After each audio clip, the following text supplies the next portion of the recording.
All right. How is everybody doing today?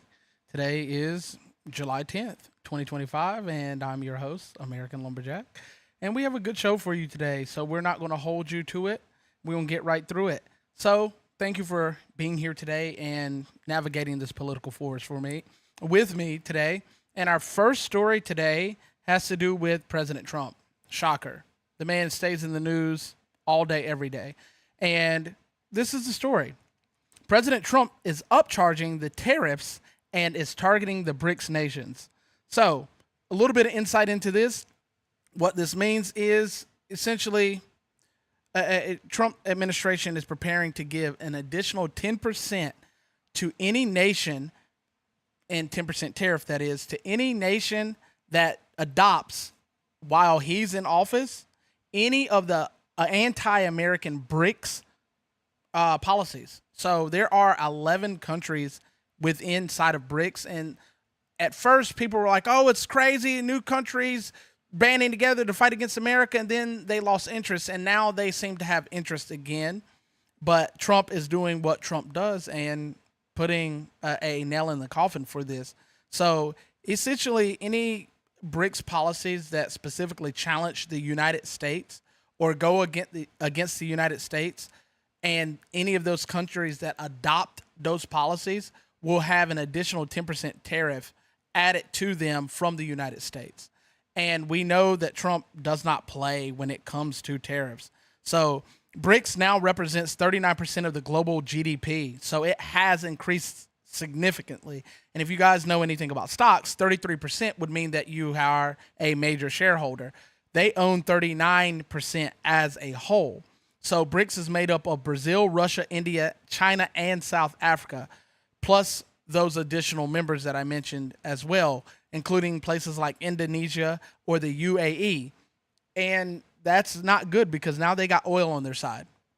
So Trump's 10% tariff threat is meant to dissuade further countries from joining or adopting the policy. So you can join but not adhere to the policies of any formal agreement. Kind of like the United Nations. The United States is a part of the United Nations.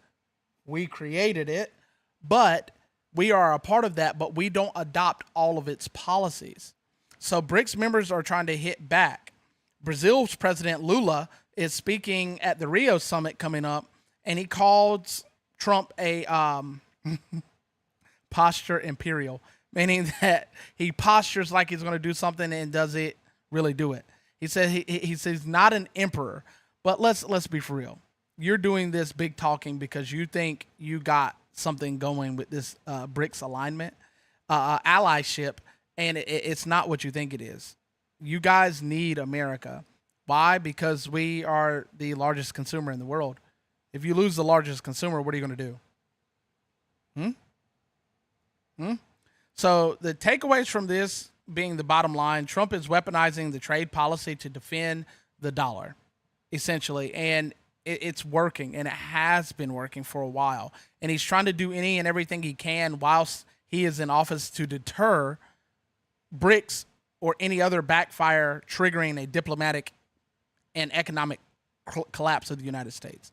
And this is something you guys should keep your eye out for, because this essentially with BRICS is no different than a one world order or one world government. And we know that Trump is very, very much anti world government. He is very much isolationist, not in the sense that he thinks that he wants to isolate from the world. He just doesn't want to be the world's piggy bank. So, in other news, we have right here an unhealthy lawsuit. A major legal showdown targeting the HHS Secretary RFK Jr. over his new vaccine policies is afoot. You have 6 different medical organizations, including places like American Academy of Pediatrics and American Public Health Association, filing suits against RFK through Massachusetts federal court. And guys, listen, I know good and well you and I have court fatigue, lawfare fatigue. it has been a roller coaster. And I just was sent last night by one of my team members a plethora of court cases that Trump has had to fight through to get to where he is now. And this is 4 pages with hundreds of court cases on every single page. So it's not like a one or two of.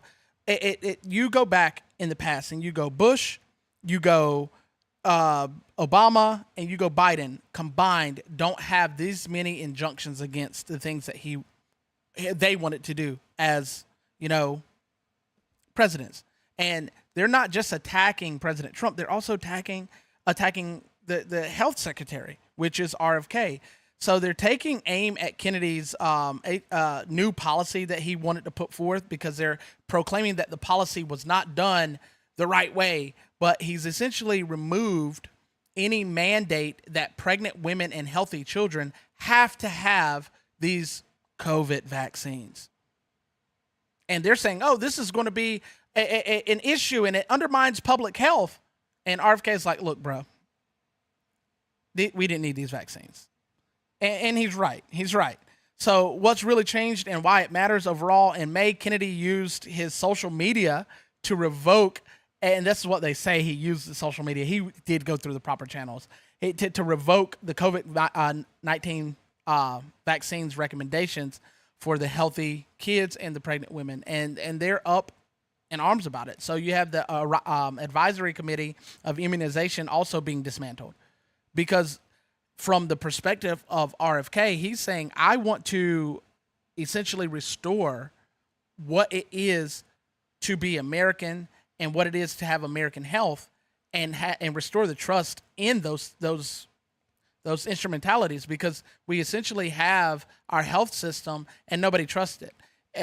Everything's either too expensive or they just want to medicate the heck out of you, and then you're perpetually stuck on medication and you're only being kept alive because of the medication, not because of your actual health. So he's fighting back to restore some type of sanctity to what it is to have health in America. And I'm with it, because essentially we're an obese nation. We have all of these medical conditions that nobody seems to, bat an eye at, but we're obese. That's the number one killer under COVID. Most of the people that passed away had comorbidities, and being big was one of them. And that's nothing against people that are big, but you need to be big and healthy if you're going to be big, not unhealthy. And all of the foods that we have, which RFK is really jumping into, does make us more healthy. We saw a couple of weeks back on the other podcast that Starbucks joined it. They're down with this initiative, and we're hoping that other fast food chains and restaurant chains join this initiative to make America healthy again, which is RFK's slogan. But you have all of these pharmaceutical companies and medical companies that make bucks off of you being sick, punching back. They're punching back, and they're doing any and everything they can to fight to keep us sick, to keep us under the thumb, to where they can just keep medicating and making money and medicating and making money. And overall, that's not what's up, man. And nobody wants to be sick. Nobody wants to be sick. So bravo on Mr. RFK for doing what he's done. He's done a fantastic job so far by getting rid of the dyes. And it was to tie this in to policy, because you want to know how it affects us outside of America. For 60 plus years, we were unable to give food in trade to Europe. Most of the European nations banned all of the food coming out of the United States, all of the water coming out of the United States. RFK gets in office and starts changing health policies and things that are allowed in our food through the FDA. And all of a sudden we strike a historic deal that is going to make billions of dollars for the United States in trade with our food.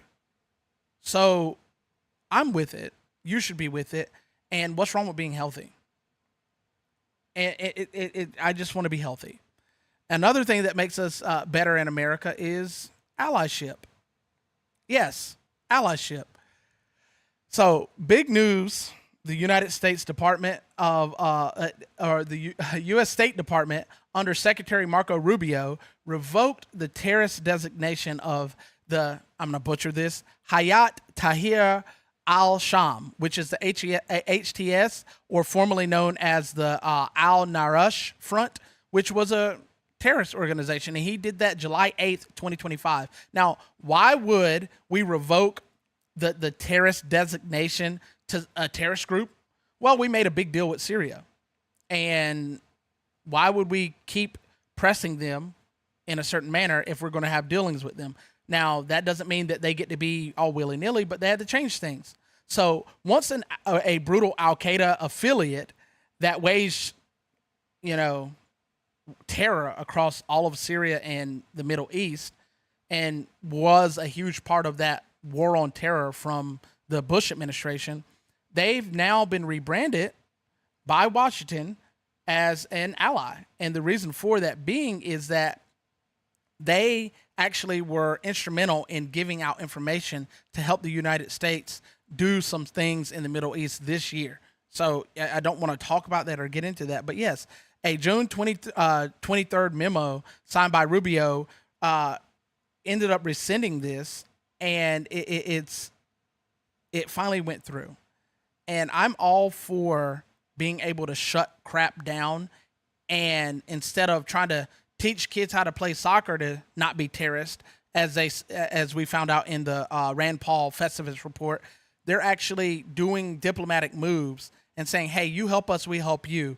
We'll make it to where you don't have to do these silly little acts if you help us. And we can have a partnership, and that will benefit your country and it'll benefit our country. So from a conservative critique, let's be crystal clear. The HTS was considered a terrorist group and a part of Al-Qaeda, but it kind of rubs me a funny way because I'm a watch and see type person. I don't believe what's being told overall. So as a conservative, I want to see the change. And this is not a change to worsen things. It's a change to better things. So this is a change I'm with. And I want to see how this progresses throughout time and how it benefits the United States, because Syria could be a major ally to us. So Rubio's claiming that this is the biggest deal since sliced bread. So we will see what plays out in this, but I wouldn't hold my breath because, again, the Middle East is a very, very hostile area as a whole. But this is a beautiful thing as it seems on its face. So I will, guys, I will be keeping you updated overall with this. I promise. I promise I won't let you down on that.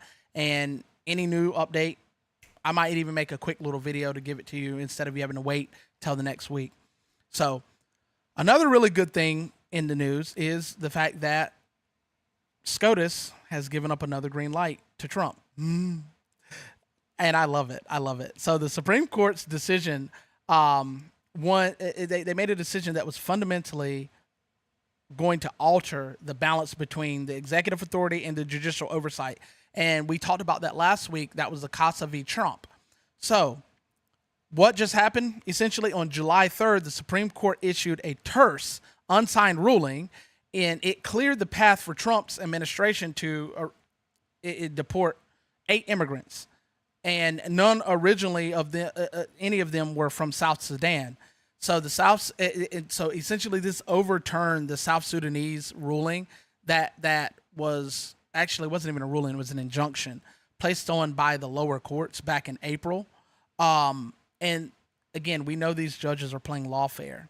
And we saw the Supreme Court last week tell us, or a week before last, tell us, hey, lower courts, you're going to have to go through the right proper procedures to be able to issue these injunctions. And you're not going to be able to do universal blanket injunctions. You're going to have a case and a plaintiff, because you can't be getting a ruling and something that goes in the favor of an agenda without an actual person that it's going in favor of. So if it's not coming out of the district and where the case was heard, it does nothing. But we see that these judges are nonstop. I just got an update earlier before I started the podcast tonight that the judges are blocking Trump once again. And it's getting to the point now where it's disgusting. It's absolutely disgusting. So looking at it right here, it says a federal judge blocks Trump's nationwide order ending birthright citizenship nationwide. How? He hadn't even done anything. That whole thing where it says that judges can't put out nationwide blanket injunctions wasn't to stop or allow Trump to, go forth with the whole citizenship thing. What it ended up doing was, hey, it gave him a path to actually take to get to where he needs to get to.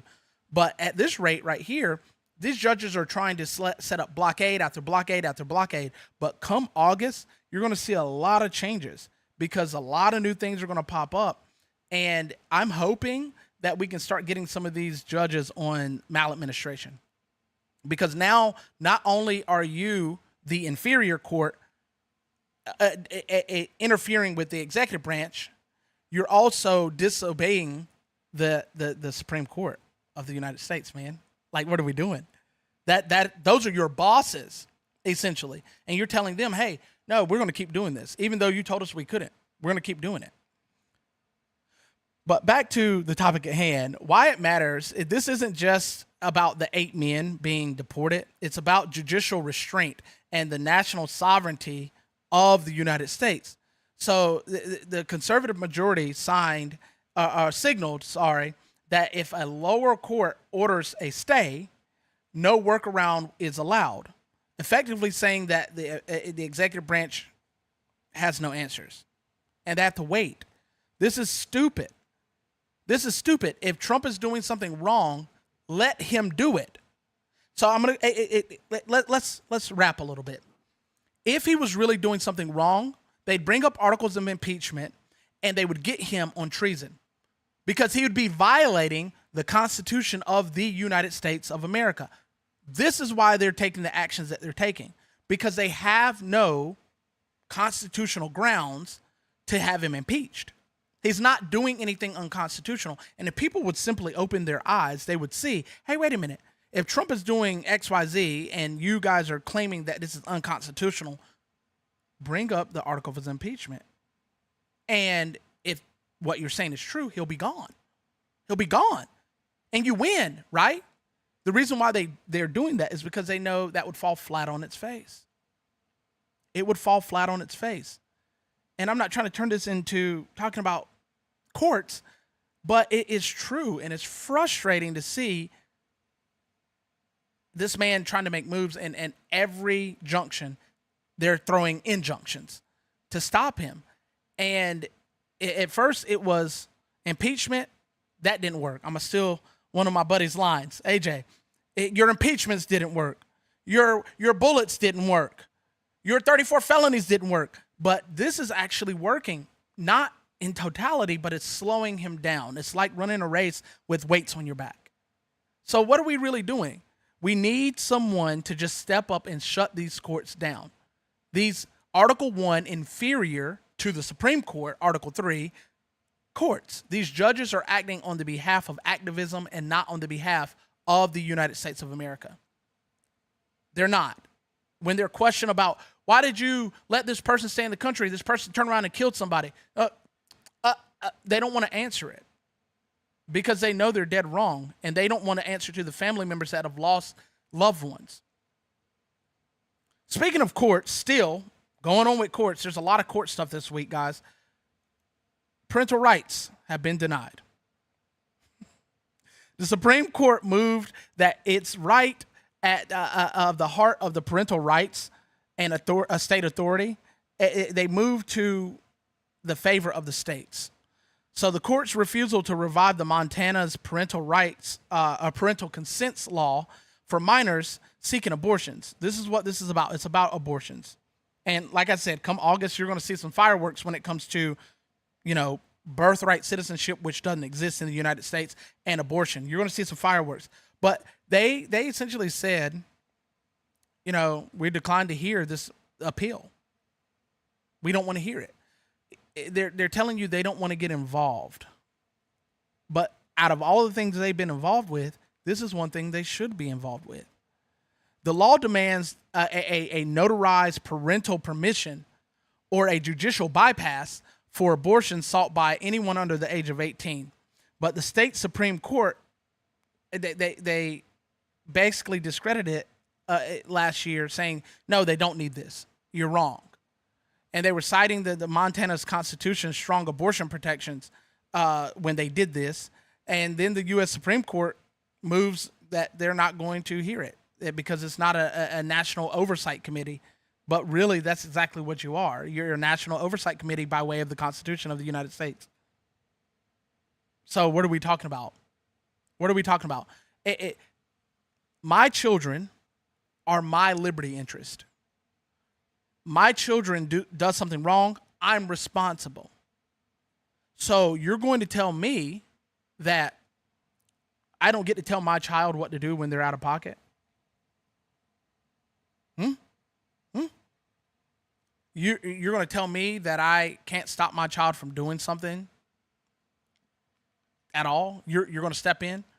That like the tagline says, they're our kids, not the federal government's kids. If so, by all means, you need to start paying up. You need to start paying up. I mean, I ain't talking about no handout. You need to make sure you're clothing my kids. Oh, they'll be your kids at that time. Clothing them, feeding them, taking care of them, loving them, consoling them when they're upset. You need to start doing all of that. Housing them, because what's the purpose of me having kids if you're going to tell me what I can and can't do with my child within the confines of not harming them? I know what's best for my child, not you. So this court system is so out of whack. They're not hearing things they should be hearing. They're hearing things that they shouldn't be hearing. The judges are out here running around with a bat like Negan from freaking Walking Dead, just bashing people in the head, saying that we get the right to do this. We get the right to do this. No, you are to hear the law, not impose a law or create a law. You're a judge. You're a servant. So start serving like you're supposed to, and leave the big boy stuff to the big boys. That's the way that should work. In lighter news, guys, we got something to get off this court situation, because it's driving me up the wall. So, we know things with Trump has always been out there. Trump was on the WWE, and he's best friends with Dana White. So, believe it or not, that he joked about it, about, you know, the UFC being held at the White House. And yeah, the UFC said yes. So the UFC's committee said that, hey, we can do this to celebrate America's 250th anniversary on July 2026. Speaking at that, this is a great thing, because it's like it's never been done before overall. And you're going to have a lot of people there. And I know this is going to be a major security concern going on with this, but I'm happy, because we're doing something that, how much more American can you get than having a fight night, whether it be boxing or kickboxing or UFC, at the White House? There's no LGBT lights flying around, or people running around with showing their tits to everybody that's really a man. None of that weird stuff. Something that's downright American. It's like a gladiator fight, and the president gets to sit there, and does he live or does he die, kind of thing. It's cool, man. It's cool, and it's something that's lighthearted, that's going to be fun for America. So, like I said, the UFC has confirmed that they're okay with this and wanting to do with this. There are some other particulars that need to be sourced out and parsed out.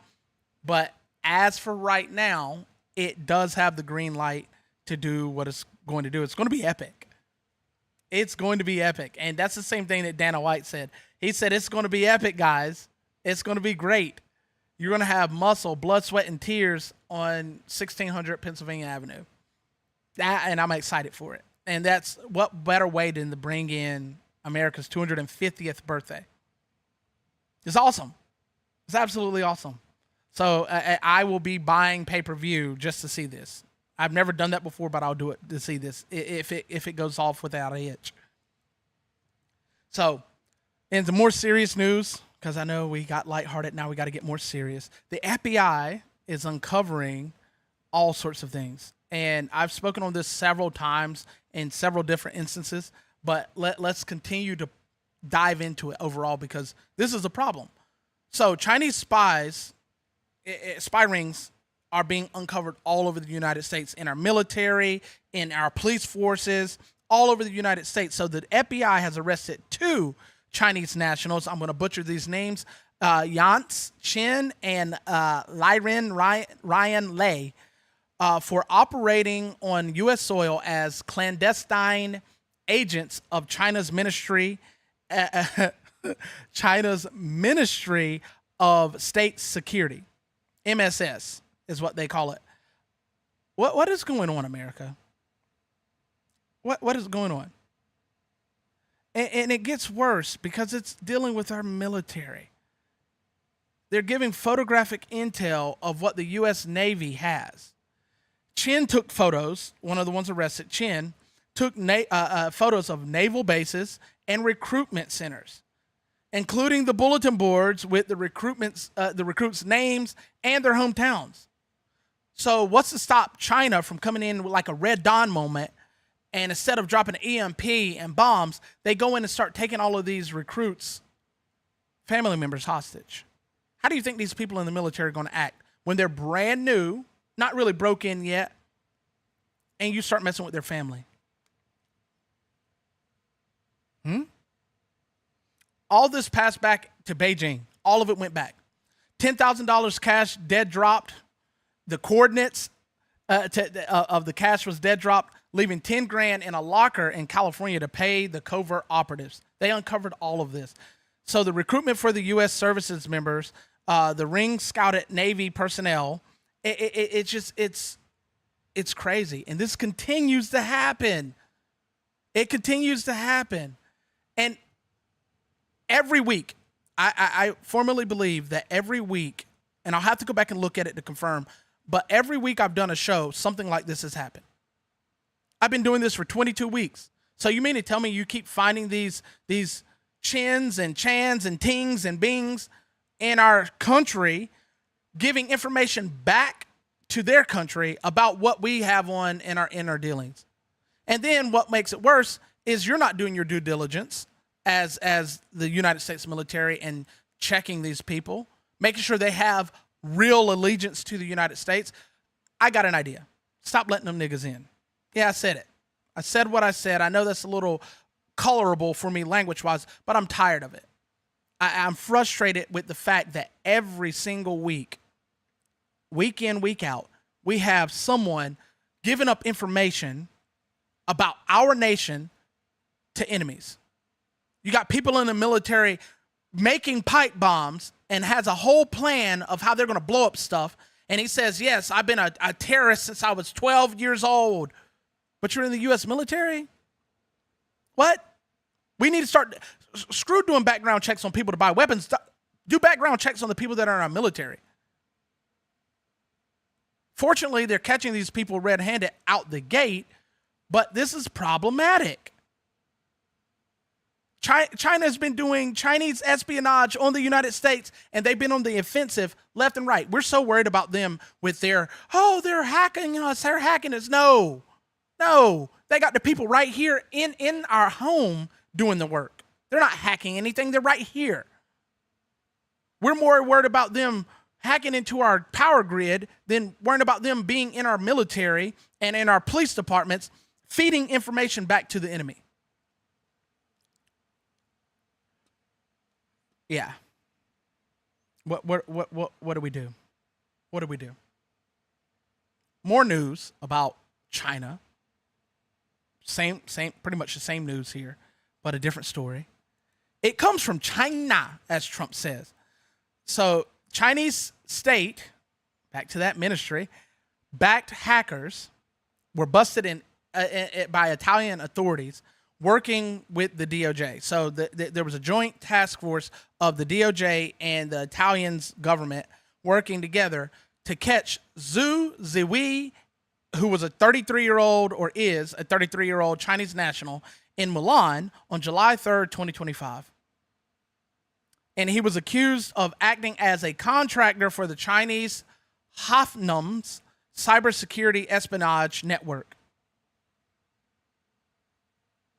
which again is a state-sponsored espionage group. Between February 2020 and June 2021, Mr. Su, or Zhu, however you want to pronounce it, was allegedly going around hacking the U.S. universities' servers and stealing critical COVID-19 vaccine and treatment researches. We were giving you the stuff. What you got to steal it for? We were happy to give it to everybody. Operation Warp Speed, everybody take it, free stuff, and then Biden gets off and he's like, more free stuff. Why would you have to steal it? So they used the Microsoft Exchange, and they weaponized it. And Su and his cohorts launched a massive, intrusive offense against Microsoft Exchange servers in 2021, which inflicted global chaos, opening backdoors and triggering an emergency alert from the U.S. cybersecurity. Y'all remember when Microsoft went haywire? And they blamed it on this one company out of Russia. Right. America, stop saying stupid stuff for a narrative. And I know it was under the Biden administration, but the truth is always going to eventually come out, and we have it coming out now. You guys are over here talking about, it's Russia, because you wanted to be able to fight Russia through a proxy war. But the whole time it was China sending its little creatures over here to dig around. They're like roaches. Guys, I in all honesty, I like I said, I'm tired of it. We're already behind the 8 ball with our Navy. Yes, we have hit the top mark with our recruitment early, but we're so far behind on the vessels that can put those men and women on the water to fight for us. China has so many more ships than we do. And we got people over spying and stealing data and all this other stuff. Come on. Stop blaming others and attack the actual enemy we have. You want to be real? I think, personally, we should issue a travel ban on China. Anybody? Any takers for that? Would you be down for a travel ban on China? Because they keep sending all these spies over here and getting people in our military and in our police forces that spy on people and send back data? I'm for it. If you're for it, I'm for it. In other news, something we all knew, Mr. Kevin O'Connor pleads the Fifth 14 times in his congressional hearing. Dr. Kevin O'Connor was President Biden's personal physician. He spoke briefly, very briefly, at the White House's Oversight Committee hearing, but he refused to answer any question. And they say most, but he didn't answer anything. Yeah, what is your name? Kevin. Okay, yeah, you answered that, stupid. But we knew your name before you got here. We were just doing formalities. You wouldn't answer a single question that was asked of you. He invoked his Fifth Amendment, and he used his patient doctor confidentiality to skirt around answering questions. So Republicans say this raises a lot of suspicion, and rightfully so. And the Democrats argue invoking the Fifth is the legal right. Oh, y'all know the Constitution now, huh? The interview is a part of a broader GOP probe into Biden's mental fitness and transparency from the White House. Y'all know how Biden got up there. I was transparent about my finances. Why can't Trump be? Yeah, Biden, where'd that $5.2 million come from, homie? We still ain't found that out, but you can't even be transparent about your health? Oh, but you gonna box Trump behind the bleachers. You throw a right hook and throw your hip out. And then we had to ship you off to the hospital for congestive heart failure. Stop it. But let's check out this video of Kevin O'Connor, who needs his haircut just screams help. What kind of haircut is that? That ain't even a Poindexter haircut. And you look at the look on his face. He's like, oh man, I'm walking into the lion's den. But you pleaded that Fifth, didn't you? Check this video out. Can the witness please state his name and spell his last name for the record? Dr. Kevin O'Connor, O''Connor. Thank you.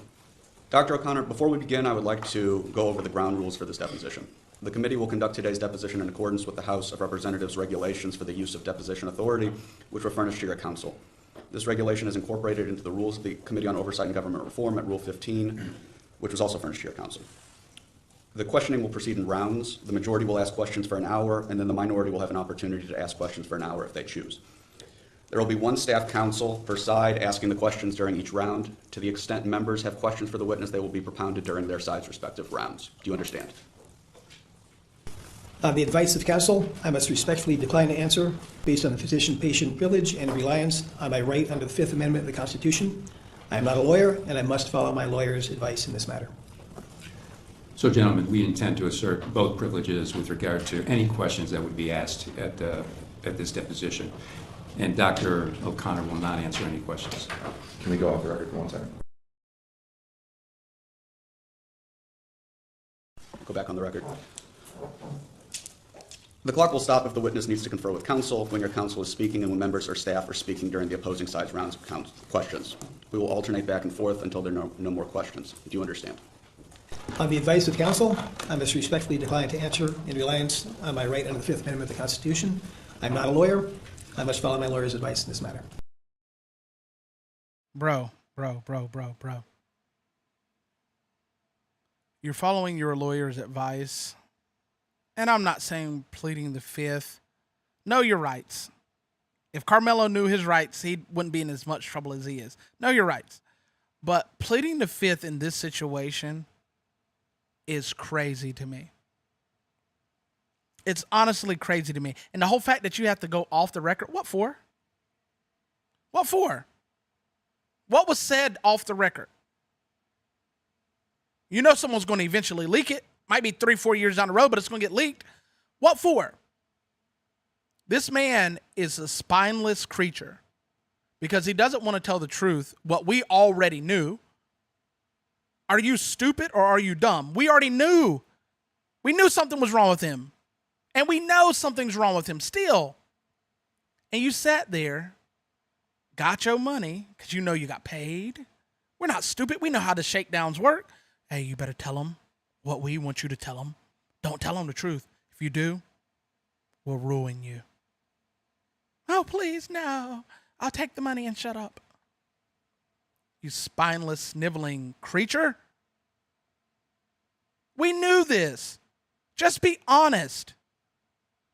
Where are the men of integrity at? Oh, we're going to hurt you if you say something. Okay. All right, I got you. Hey, yeah, they said they're going to beat me up. I ain't willing to kill myself. I'm not going to do it. I'm not suicidal. They said that they're going to beat me up, hurt my family if I told this. But Joseph Robinette Biden has been sick a very long time, and we've been faking it, and Jill's been pulling the strings.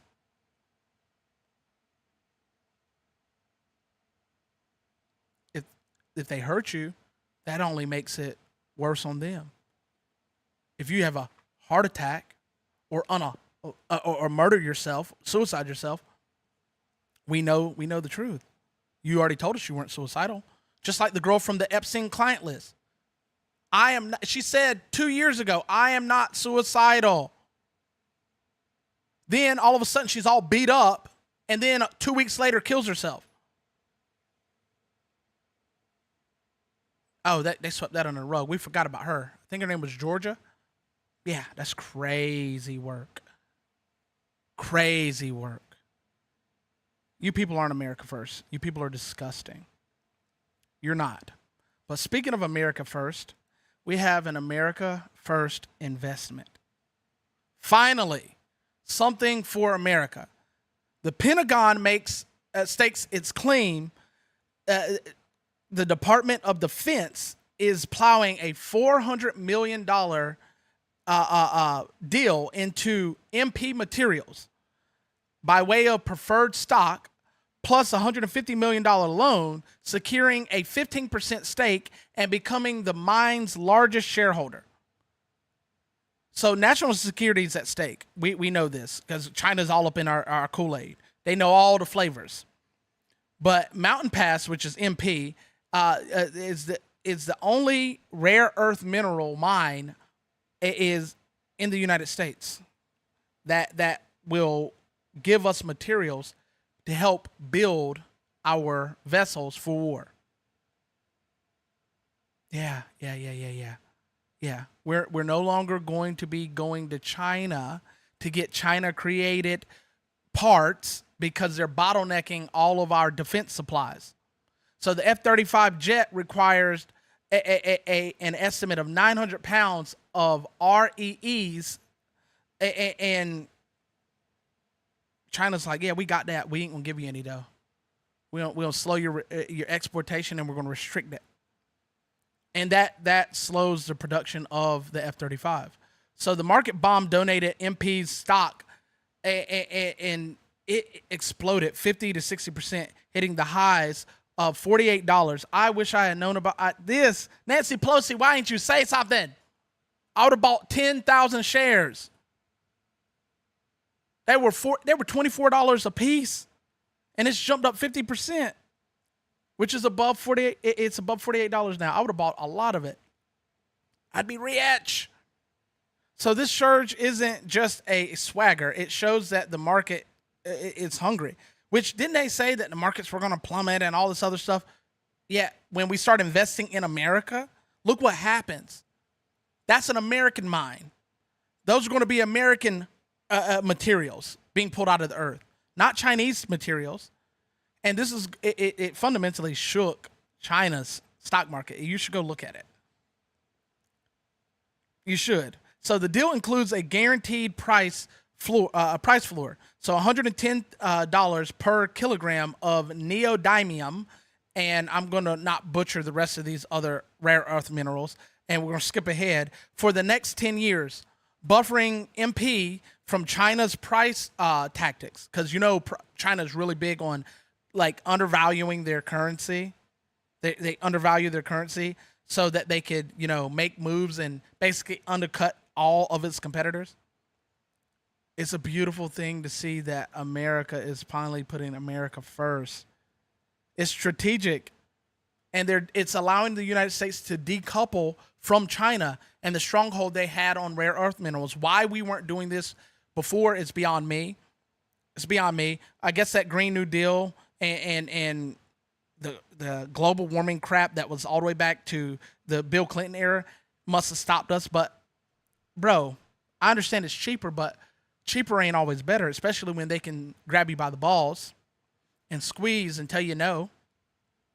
This move reinforces the U.S. push to break from China, and it reinforces an American first move. Bravo. So some of the takeaways from this big move is that it's a power move. They're sharpening the U.S. supply chains, which is good. And it's going to create resiliency and allowing us to endure, price floors and the government's buyouts. So essentially, this is what China does. China actually will partner. Their government will partner with companies to keep those companies from going under, and it allows the companies to do things at a cheaper price, thusly pushing out more product or obtaining more rare minerals in this case. It's finally good that we're doing something like this instead of bailing companies out so they don't go under when those companies really should go under. We're actually doing something that benefits America and Americans with this. And we don't also have any more security risk because we don't know if they're sending us the best material. We just know they're sending us material. We start using it and it's structurally weak. Once put all together, we can't use that. It makes our ships weak. So, how's that for a supply chain sovereignty? In our last story of the day, right here, we got some more news. In our last story of the day, where's it at? Oh, right here. There we go. Right here. There we go. We have the Secret Service. They're failing. So, we all remember what happened on that day where they took a shot at President Trump on July 13th. 6 agents are on the ice. See what I did there? 6 service agents, personnel from the Secret Service have been suspended without pay after the security lapses at Trump's rallies last year allowed a gunman to dangerously get close enough to almost killing him. So we saw that the lady went on the hearing and she pontificated and pivoted and made all of these sounds. But these shortcomings have to be exposed. The fact that you have a 5-foot woman trying to protect a 6-foot frame, 6'2" frame is crazy to me. Why that woman was on the stage with President Trump at all is beyond me. Why the other woman was sitting here wiggling, jiggling, couldn't get her weapon out of the holster is beyond me. That's inadequate. If you have a 6'2" person, you should have a 6'5" person guarding him. It's only right, correct? I mean, you can create a wall around this person to protect them. But you got DEI hires guarding the president. You know what's really funny, though? Going to some of his rallies after the fact, indoor or outdoor, you know, they only had men surrounding him and all the women that were in Secret Service were outside. Like outside around the area on the ground, nowhere near where they could actually jump up and protect him, because you wouldn't protect him. You wouldn't. Especially when some of you look like Oompa Loompas. Doompa-dee-dee.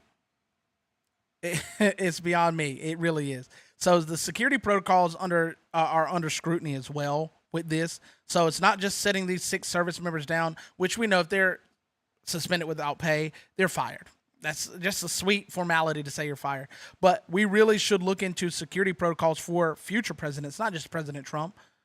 We don't need another assassination on our hand. We don't. And it's bad that we have our own homegrown assassins. We're already fighting other nations' assassins. Now we got our own. It's crazy. So they're now rewriting the rules for close protection, investing in technological upgrades, and ramping up training, as you should, because we don't need any more near misses. So you got to rebuild the public's trust, because I have no faith in Secret Service. I have none. And so doing this would restore faith, to let us know that you can actually do your job. Heck, let me do it. I'm 5'8". I'll protect President Trump. I'm bigger than the Oompa Loompas that are 4'11" they had protecting him. Yeah, I said it. Oompa Loompas. They're short. Midgets, even. So some of the key takeaways from this particular segment here is hard discipline. Agents are going to be held accountable and not breastfeeding in a location they shouldn't be breastfeeding in. Yeah, they're going to be held accountable. There's going to be top-down blame. Leadership takes on responsibility of their underlings, as it should be. So that makes the leadership tighten, and then they're going to tighten up on the people under them. We got to expose all of the vulnerabilities. We do. We really, really, really do. Guys, it has been a pleasure with you today. And in closing, as always, our Bible verse comes from Isaiah this week. Isaiah 41:10. It says, "Fear not, fear you not, for I am with you. Be not dismayed, for I am your God. I will strengthen you. Yes, I will help you, and I will uphold you with the right hand of my righteousness." Guys, as always, thank you. And make sure you're not one of the ones who can't see the forest for the trees. Have a good one.